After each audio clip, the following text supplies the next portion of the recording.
drawing pilgrims and scholars who seek both truth and wonder. This sacred site is rich in history and spirituality, blending faith, archaeology, and human curiosity. What secrets might still lie beneath its ancient stones?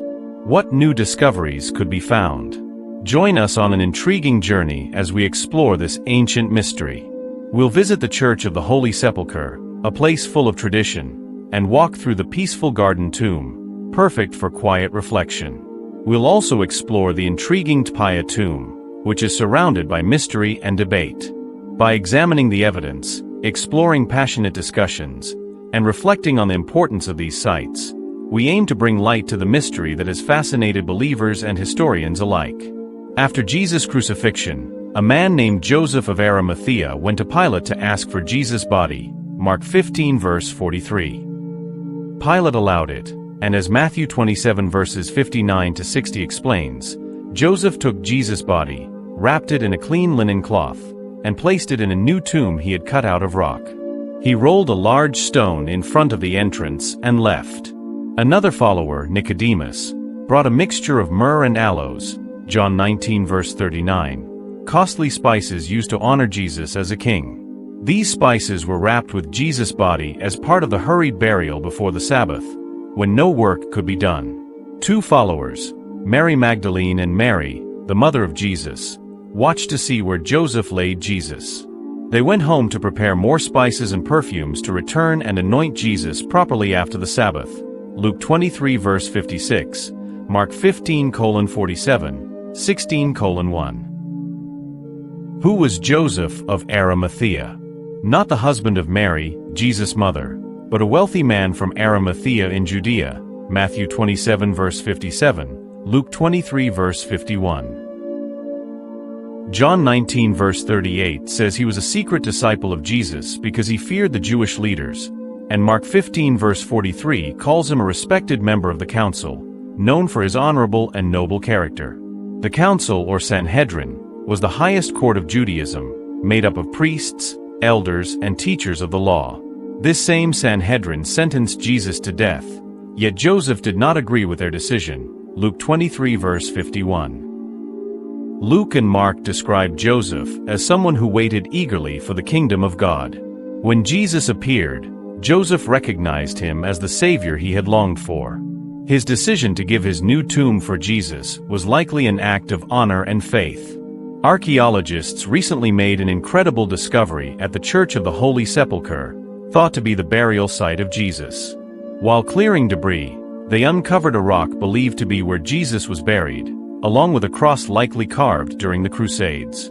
Archaeologist Frederick A. Baer and his team found parts of the original limestone cave walls from the 18th century structure around the tomb. To allow others to see this discovery, they added a window in the shrine's southern wall, offering a view of the cave wall.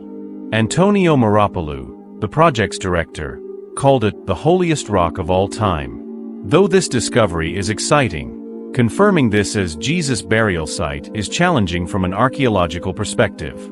However, historical clues add credibility. Nearly 300 years after Jesus' crucifixion, Emperor Constantine's representatives identified this sacred site.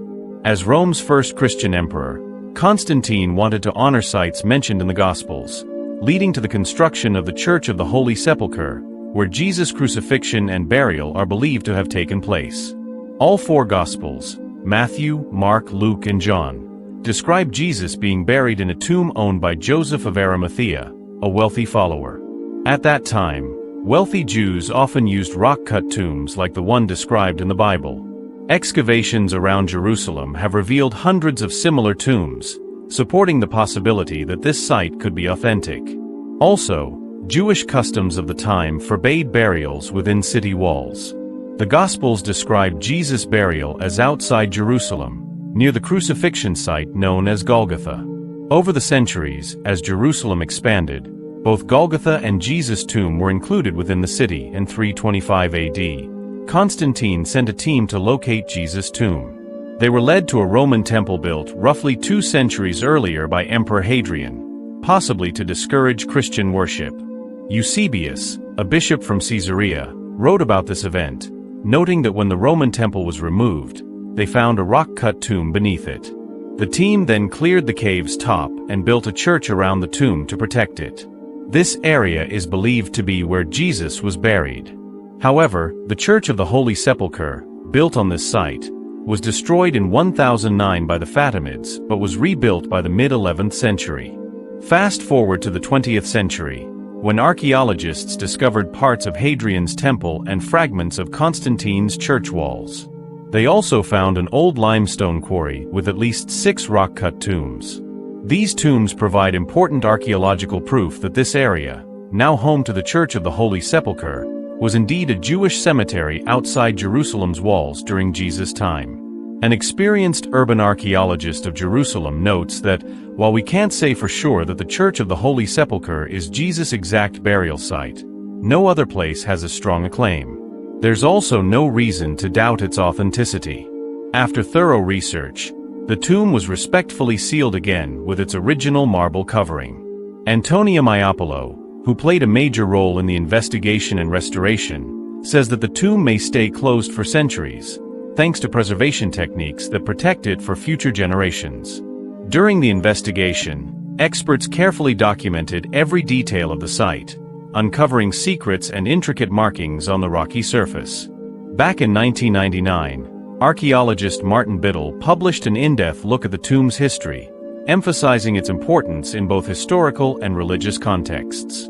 Believers see this site as the one mentioned in the Gospels due to findings revealed when the tomb was opened, including details on the cave walls. Scholars examined every inch of the area, searching for graffiti or markings that could help confirm its authenticity. Martin Biddle notes that neighboring tombs share similar features, with many marked by crosses and inscriptions, providing insight into burial customs and beliefs of the time. Recently, researchers from the National Technical University of Athens completed a detailed 5-month study of the sanctuary, focusing on strengthening the structure, cleaning, and recording every part of it. Their work has gathered valuable information that will be studied to help deepen our understanding of the history and origins of this revered site, often seen as Jesus' final resting place after his crucifixion. Another possible burial site is the Garden Tomb, also known as Gordon's Tomb, which has drawn attention from both believers and scholars as a potential burial place of Jesus. Nestled within a peaceful garden, it has become a popular pilgrimage site, especially among evangelical Christians. However, beneath its tranquil exterior lie layers of historical, archaeological, and religious complexity that challenge its identification as Jesus' authentic tomb. This essay aims to explore the Garden Tomb's origins, religious importance, and cultural impact. While its serene setting and design evoke the feel of a first-century burial place, deeper study reveals inconsistencies. For example, there are no nearby tombs from the Second Temple period, conflicting with the historical context of Jesus' time. Archaeologist Gabriel Barkey's research dates the Garden Tomb to the Iron Age, further challenging its link to Jesus. The similarities between the Garden Tomb and tombs from the First Temple era suggest that it may date back several centuries before Jesus. This shows the challenges in archaeology, especially when trying to balance faith with evidence. Despite findings that point to its ancient origins, the Garden Tomb holds great religious and cultural meaning for Christians worldwide. Its peaceful setting and resemblance to descriptions of a garden tomb in the Bible give believers a strong connection to the story of Jesus' crucifixion and resurrection. For many evangelical Christians, the Garden Tomb is a sacred place for pilgrimage, where they go to pray and reflect. However, whether this is truly Jesus' tomb is still debated by scholars and religious experts. This discussion highlights the complex relationship between faith, culture, and the search for historical truth. Ultimately, the Garden Tomb remains a powerful symbol of Jesus' legacy, transcending any uncertainties about its origins.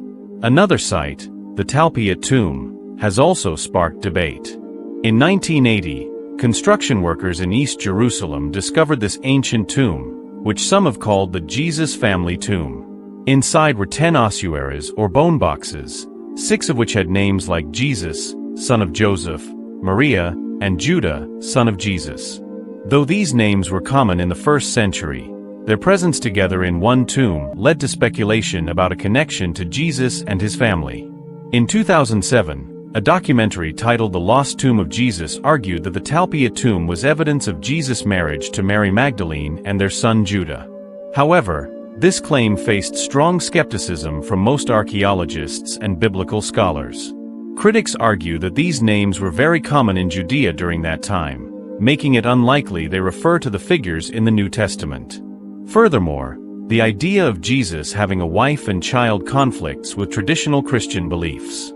Critics also say that supporters of the Talpiot tomb theory have selectively used evidence and overlooked other interpretations. For example, the name Miriam has been linked to Mary Magdalene, though others argue it more likely represents a double name for one individual. The Talpiot tomb brings out the challenges of interpreting archaeological findings, especially when they involve figures of great religious importance. In the end, the search for Jesus' tomb continues, driven by a mix of faith, historical investigation, and archaeology.